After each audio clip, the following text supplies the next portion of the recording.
todos leiam essa parte. E hoje eu vou falar só algumas coisinhas de uma introdução para vocês conseguirem entender melhor o que vocês vão ler. Tá? Então, as vias de administração, elas são divididas em enteral e parenteral. Então, é a forma de classificar. Enteral são as vias que têm contato com o trato gastrointestinal, por exemplo, oral e retal. Então, oral e retal são vias de administração enteral. Agora, o que não é enteral? Vai ser parenteral. Então, parenteral são as demais vias, aquilo que está ao lado, em paralelo à via enteral, né? Então, parenteral, ao lado. Então, todas as demais que não sejam em vias de administração enteral vão ser parenteral. E a parenteral, elas são divididas em direta e indireta. Direta são as injeções. Então, a parenteral direta é que vai romper uma barreira orgânica para administrar o fármaco num tecido vascularizado onde ele vai ser absorvido. Então, o tecido subcutâneo, no músculo, né? Então, é parenteral direta, injeções. E aí, o que resta são vias de administração parenteral indireta. Ocular, vaginal, por exemplo, são para administração indireta. Então, essa é a classificação geral. Na verdade, em ambiente hospitalar, geralmente quando fala-se enteral, o pessoal pensa, usa esse termo como se fosse sinônimo de administração oral. É uma questão de hábito mesmo. A administração enteral, aí geralmente está querendo falar que é oral. E parenteral é alguma injeção. Eles muitas vezes não lembram que existe a parenteral indireta. Então, a administração parenteral é alguma injeção, mas que na verdade é parenteral direto, né? E para os medicamentos administrados por via oral, principalmente, ocorre esse fenômeno chamado efeito de primeira passagem, que eu vou explicar para vocês agora. É o seguinte, atenção aqui nesse esquema. Então, a gente tem a via de administração, então a oral, a sublingual e a retal, são todas vias de administração enteral, tá? A sublingual também é enteral, que também entra em contato com o TGI. E aqui nós temos o fluxo sanguíneo, as setinhas mostrando a absorção do fármaco que é administrado por essas vias e para onde que ele vai ser destinado. Então, vamos começar aqui pela via oral. Então, o fármaco administrado por via oral, normalmente ele é absorvido em nível de intestino. Alguns até começam a ser absorvidos lá no estômago, mas é uma quantidade pequena, porque o estômago não é feito para absorção, né? Então, na verdade, a quantidade maior da absorção ocorre no intestino. E vejam aqui as setinhas mostrando aqui que a drenagem do retorno venoso a partir do trato gastrointestinal aqui inferior vai para a veia porta. Então, isso é uma característica anatômica, né? Então, os vasos aqui mesentéricos vão para a veia porta, que desemboca no fígado. Então, tudo que é absorvido em nível de intestino vai primeiro para o fígado, seja fármaco, seja nutriente, né? Então, o alimento também. É como se o organismo apresentasse tudo que entrou por via oral para o fígado. Olha, fígado, olha aqui se está legal. E o fígado tem por função fazer o metabolismo, fazer a transformação das moléculas. Então, alguns fármacos, nessa primeira passagem aqui no fígado, já podem sofrer uma biotransformação, uma alteração significativa da sua estrutura. E aí, depois do fígado, esse fluxo sanguíneo vai ser drenado pela veia hepática, cai na veia cava e para o coração. E então vai ser distribuído por todo o corpo. Então, Então vocês vejam que o que é absorvido no intestino passa primeiro para o fígado para depois cair na circulação sistêmica. Está dizendo que está cansando aqui a cara. Então é o que está definido aqui. O efeito de primeira passagem é o metabolismo do fármaco antes que esse chegue na circulação sistêmica para que possa ser distribuído. Geralmente ocorre no fígado e eventualmente na parede intestinal. Tem alguns fármacos que aqui no intestino também já começam a ser metabolizados. Exemplo de fármacos que sofrem esse processo: aspirina, levodopa, morfina, propranolol, salbutamol. São fármacos muito comuns de serem usados por via oral. Tá? E aí o que a gente faz? Quando eles são administrados por via oral, a gente vai ter que ajustar a dose em função daquilo que é perdido. Então, o propranolol, por exemplo. O propranolol, ele tem uma biodisponibilidade oral de 25%. Isso quer dizer que 25% da dose que foi administrada vai ficar disponível. O restante é perdido. Então, 75% do propranolol acaba sendo metabolizado no fígado. Então, o que a gente faz?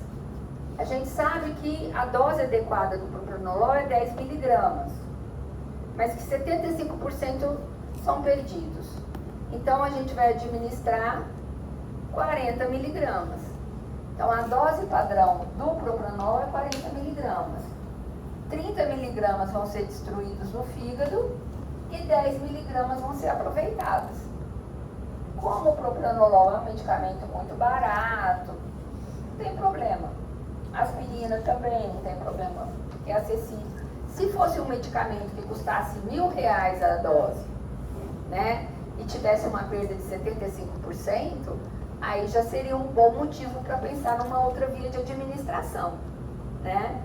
Porque encareceria demais o tratamento. Mas esses medicamentos aqui, eles têm um custo bem razoável. E então, é viável utilizá-los, apesar de terem um grande efeito de primeira passagem. Tem fármacos, pessoal, que vão passar por essa primeira passagem hepática sem sofrer nenhuma alteração. Então, há fármacos que têm uma biodisponibilidade oral de 100%. Não são destruídos no intestino, não são destruídos no fígado, passam tranquilamente e chegam para fazer seu efeito. Então, vai depender da sensibilidade, da suscetibilidade do fármaco a essas enzimas. Agora, já a via sublingual, que também é enteral, ela já não sofre efeito de primeira passagem nenhum. Olha aqui, o retorno venoso cai direto na veia cava superior já e vai para o coração, já vai ser distribuído. Então, alguns fármacos que normalmente seriam destruídos no intestino, ao invés de a gente administrar por via oral, a gente administra por via sublingual, para evitar o efeito de primeira passagem.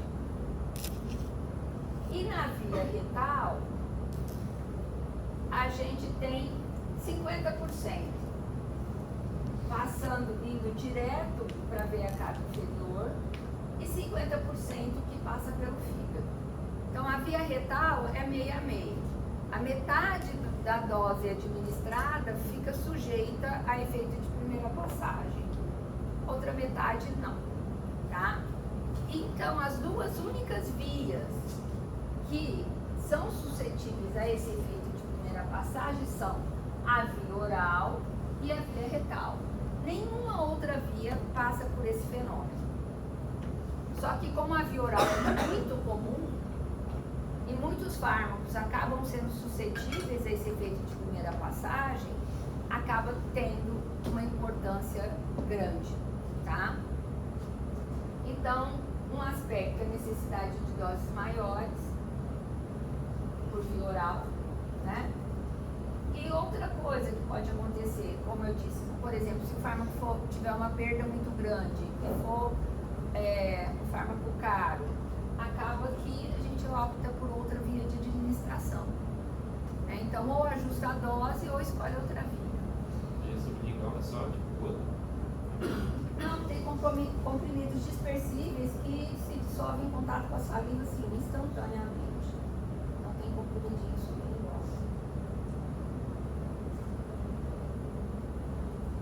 E aqui para mostrar para vocês a questão da absorção no intestino, e o que ocorre, né? O intestino ele tem pH de 5 a 7,5. Então, lembrando que os ácidos fracos vão só ionizar em meio alcalino, enquanto que as bases fracas ionizam em meio ácido. Só que para serem absorvidos, os fármacos não podem estar ionizados. Né? Lembrem-se disso, porque a forma ionizada não atravessa a barreira, não passa por difusão passiva. Então esse gráfico aqui mostra o que? Olha aqui, ácido forte, em vermelho aqui, ó. Em vermelho, olha aqui a absorção. Pouca absorção quando o ácido é forte. À medida que o ácido vai ficando mais fraco, com pK mais alto, ele vai sofrendo melhor absorção. A base, no sentido inverso. Bases fortes são bases com pK elevado. Elas aqui ionizam facilmente, estão ionizadas, a absorção é pouca. Agora, à medida que o pKa da base vai diminuindo, ela vai ficando mais fraca, vai ionizando menos, a absorção fica boa. Então, ácidos e bases fracos são bem absorvidos no intestino. Então, a tendência é desenvolver fármacos que sejam moléculas de ácidos ou bases fracas, que favorece a absorção intestinal. Porque se cair no intestino e ionizar, a absorção não vai acontecer.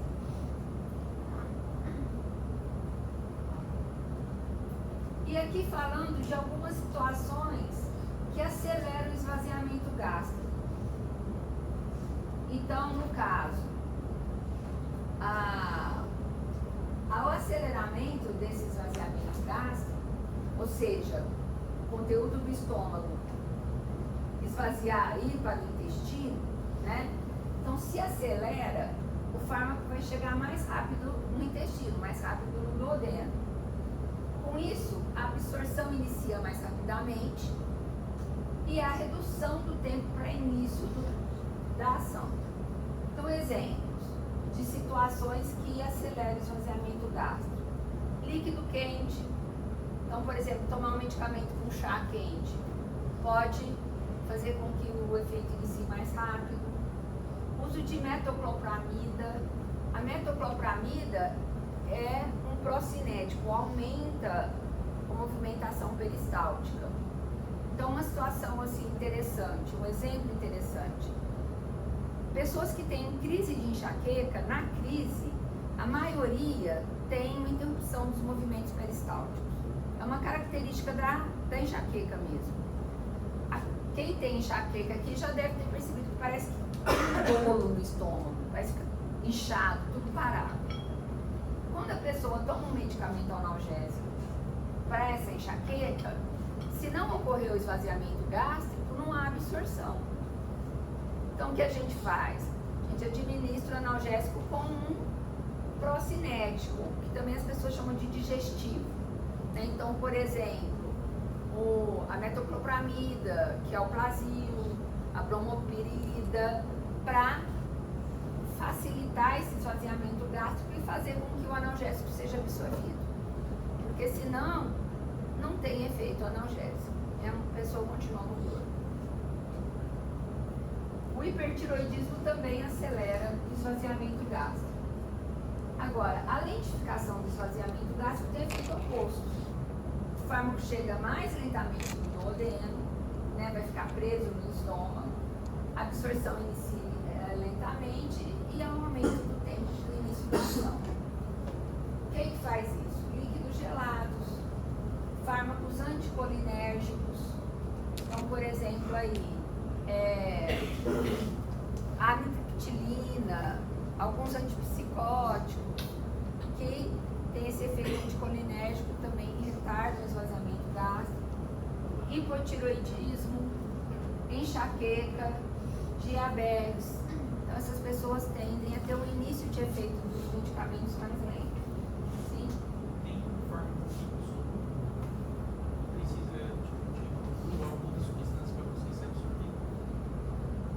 Por exemplo, as vitaminas, não são fármacos, né? Mas as vitaminas, elas são melhor absorvidas com uma dieta rica, as vitaminas lipossolúveis, né? Rica em lipídios. Fármaco, é provável que tenha, mas agora de imediato eu não estou lembrando. Mas é a minoria também. São exceções. Quando você toma medicamento com álcool? Um álcool, só Deus sabe o que é que dá. Não, o que acontece? Bom, depende do medicamento, né? Por exemplo, o álcool ele já é irritante gástrico. Se for um medicamento irritante gástrico, aí você pode ter mais irritação, ter mais náusea, vômito. No caso dos medicamentos que atuam sobre o sistema nervoso central, vai depender, né? Se for um depressor do sistema nervoso central, pode aumentar o álcool também é depressor, vai aumentar o efeito depressor do sistema nervoso central. Agora, se for um psicoestimulante, aí você vai ter duas mensagens antagônicas para o cérebro. O álcool mandando inibir, o psicoestimulante mandando estimular. Vai entrar em curto-circuito, né? Então pode ter consequências graves no paciente. Já vi tomar um copo para digerir mais rápido. Tomar um copo para digerir mais rápido. Digerir? Para absorver mais rápido. Mas por que com coca vai? É ácida. Tá, a coca é ácida. Mas e se o fármaco for um fármaco básico, ele vai ionizar no meio ácido. E aí vai demorar mais a absorver. Então depende da característica do fármaco. Ou às vezes nem absorve? Não, ela chega ao ponto de não absorver, seria mais atrapalhado. E aqui, com relação a métodos para retardar a absorção, a gente tem alguns métodos que